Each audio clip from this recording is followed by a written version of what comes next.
uyu munsi habaye umutekano mwinshi go ntari nakabonyeho muri Bufumbira South mu matora kuko badiployinze cyane abapolisi n'abandi b'imiheto baja ku polling station hose bari kuma umutekano nuko abantu batora neza bivuye babyikundiye.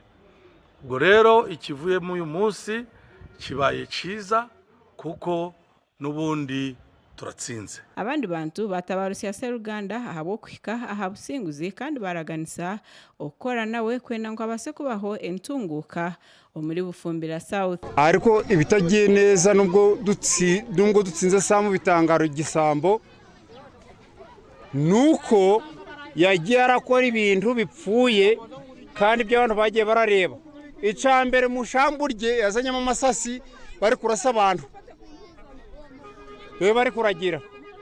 Ica kabiri yagiye arajana abantu toro ngo agiye kubaha imirimo bamwe bagapfirayo. Do you get my point?